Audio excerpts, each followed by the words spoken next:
Hello les crossfitters. Salut. Bienvenue pour ce dernier WOD de la semaine, WOD de vendredi.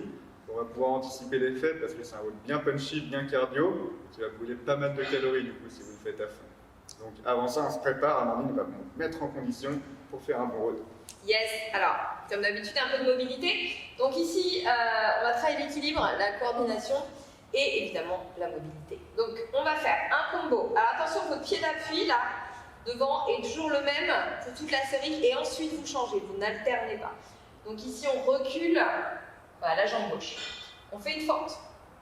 Ensuite, on se tourne, on transfère le poids de corps sur le pied gauche, on fait un Cossack squat. On revient en fente, donc vraiment on travaille son équilibre, on stabilise le bassin, on remonte. Donc ça fait lunge, fente, Cossack squat, plus ou moins bas en gardant le talon au sol, le dos plat. On se replace en fente et on revient. Ensuite, on fera la même chose avec l'autre jambe.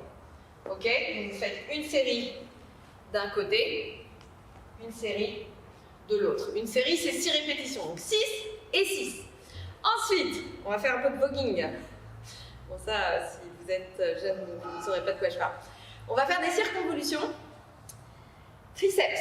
Donc derrière, on va venir poser la paume de la main à plat entre les omoplates et le dos de la main du dessous, du bas, entre les deux omoplates. On revient, on change de côté. Ce qu'on va vraiment essayer de faire, c'est de garder les épaules basses et venir vraiment bien poser les deux mains à plat. Si les doigts se touchent, c'est encore mieux.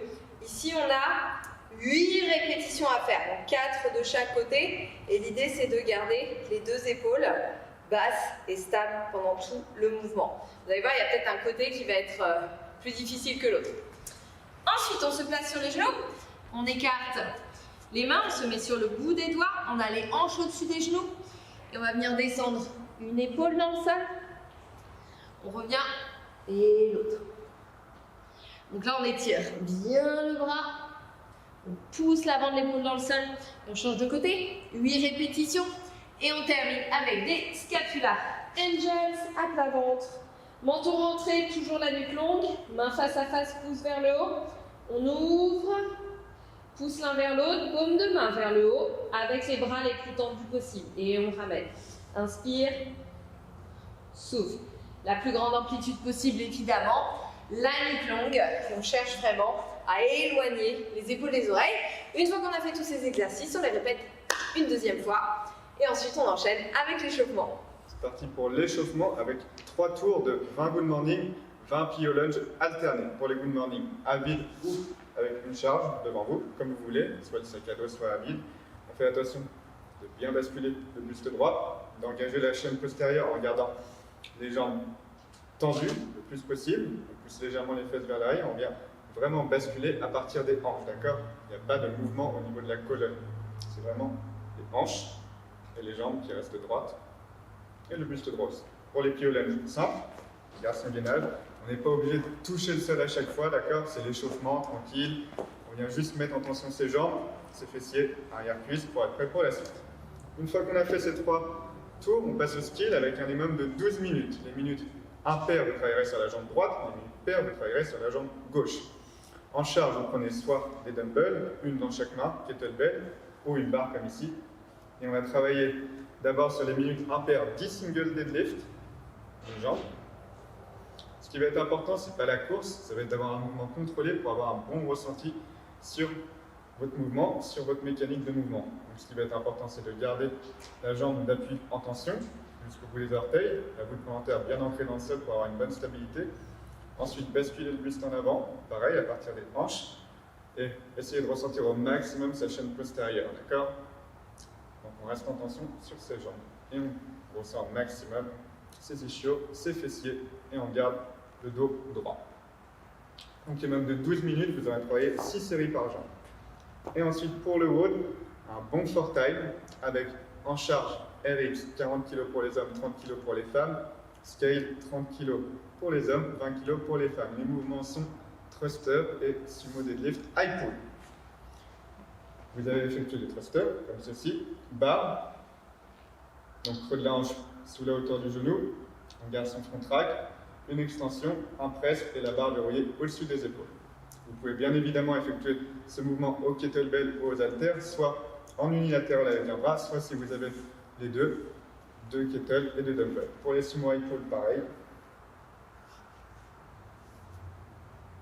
Donc, ce qui va être important ici, ça va être d'avoir déjà une bonne ouverture de hanche, les talons 2 fois la largeur du bassin. Ensuite, les pointes de pied ouverts sur l'extérieur. Quand on descend, on a bien les genoux ouverts, on n'a pas les genoux qui rentrent vers l'intérieur. On pousse les hanches en avant, on ouvre les genoux sur l'extérieur, on garde le bassin le plus possible rapproché de la barre, on pousse, on verrouille les hanches en extension et un tirage des coudes au-dessus de la barre. Faire attention de bien garder les coudes toujours au-dessus de la barre et la barre près du corps. Voilà pour les deux mouvements. Au niveau du format, vous aurez donc 33 de chaque mouvement, 27, 21, 15 et 9, à faire le plus vite possible. L'idée, c'est d'essayer de passer ce WOD sous les 16 minutes. Donc prenez la charge qu'il faut en fonction. Ça va bien faire monter le cardio, vous allez bien brûler musculairement. Et pour ça, pour récupérer, vous allez avoir besoin de bien vous étirer. Et justement, on va se servir soit d'un manche à balai, soit d'un bâton, si vous en avez. Donc on va commencer tranquillement par faire des petites dislocations. Donc vous prenez votre bâton suffisamment large pour pouvoir faire le tour, comme ceci, jusqu'à vos fesses, sans que ça ne tire de trop. Il faut que ça reste confortable. Là, on décompresse, on remobilise. Bon, on a Ben en plus qui se permet de faire du bruit, quoi. Non mais sérieux. C'est ça parce que je lui ai piqué son bâton. Ah ouais, voilà. Ce que vous ne voyez pas, c'est que là, il est parti s'est faufilé juste pour récupérer un bâton. C'est mon bâton. J'ai vu que tu voulais le récupérer en plus avant le stretching. Oui, je l'ai récupéré. Voilà, donc là on déverrouille bien. Et ensuite on va faire des circonvolutions. Donc on va commencer par le bras gauche, ensuite bras droit, et on va inverser. Bras droit et bras gauche. Donc l'idée c'est pas de faire du hula-hop, ok? On a juste les bras qui bougent et on cherche à bien contrôler le mouvement. Bras tendus. Donc encore une fois, vous adaptez la largeur de votre prise. Respire doucement. Les trapèzes qui ont bossé sur les sumo high pull et les thrusters, ça ne va pas faire de mal. Dernière fois. Hop. Ici, on va placer le bâton derrière soi, mais on va juste garder la prise paume de main vers les fesses. Faites bien attention parce que spontanément, on a plutôt envie de tourner les mains dans l'autre sens. Donc, hop, paume de main vers les fesses. Main largeur épaule. Vous autograndissez, connectez le centre du corps. Donc, pas comme ça. Épaule basse, bras tendus, on va chercher à lever les bras en expirant. On inspire, on relâche. Et à nouveau, expire. Inspire. Cherchez à engager davantage l'arrière de l'épaule, les triceps pour lever un peu plus. Peut-être les bras sans crisper la nuque. Encore 2 fois et expire.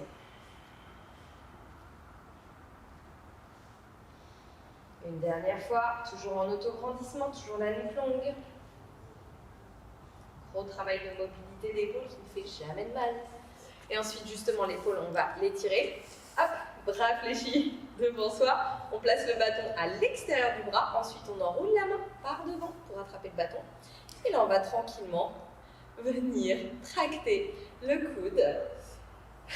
Je ne peux pas me concentrer parce que Ben est en train de faire des grimaces. Non mais en fait, je pense juste à peu près 1 sur 2 de mes adhérents, c'est-à-dire vous, qui n'arrivent pas à faire ce mouvement qu'on leur explique déjà en leur plaçant le bâton dans les mains. Donc là, j'essaye d'imaginer un peu comment ça va se passer chez eux. Voilà, juste pour faire taire les mauvaises langues là, la mauvaise langue, quand vous reviendrez, vous montrerez à Ben que vous arrivez à vous placer. Je vais quand même bien vous le réexpliquer. Moi, je le fais comme mes adhérents. Attention, le coude à l'intérieur du bâton, on passe la main par devant et on attrape le bâton à l'extérieur. Voilà pourquoi il voulait absolument prendre son bâton. Vous avez le droit de me pourrir dans les commentaires. Soit il aura oublié, quand vous reviendrez, il ne se vengera pas sur vous. Enfin, je ne sais pas. Voilà, on relâche bien l'épaule. Ces modes de crise deviennent vraiment grand n'importe quoi. le début, on était super carré et tout. Non, on l'est toujours. On l'est toujours. Mais bon, on se détend, les fêtes arrivent, trotte. On va basculer la tête vers la gauche. On pousse vers le sol avec la main droite. On relâche les trapèzes. Ça, on l'a fait précédemment. Je crois d'ailleurs que c'était même sur le haut d'hier. Petite décompression de la nuque très importante. On pousse un peu plus le menton vers les clavicules. Toujours en descendant bien la paume de la main vers le sol. On se redresse. Même chose de l'autre côté. Descend l'épaule. Pousse bien la paume vers le sol et hop, d'abord incline sur le côté. Ce ne sont pas les épaules qui montent vers les oreilles, c'est l'oreille plutôt qui descend vers les épaules. Et on incline le menton.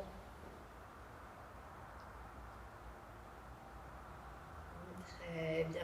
Allez, grandissez-vous. Allongez tout votre corps et relâchez. Voilà. Eh bien, c'est tout pour aujourd'hui. Reposez-vous bien, n'oubliez pas, c'est le week-end, c'est le moment de faire quoi? De la mobilité. Ah, À manger aussi. et à manger. Des recettes, des bonnes recettes pour ceux qui sont véganes et même ceux qui ne le sont pas. Elle fait d'excellents plats. Vous pourrez aller voir sur sa chaîne YouTube, sur son Instagram. Les liens dans la description. Quant à nous, on se retrouve lundi. Passez un bon week-end. Ciao, bon week-end.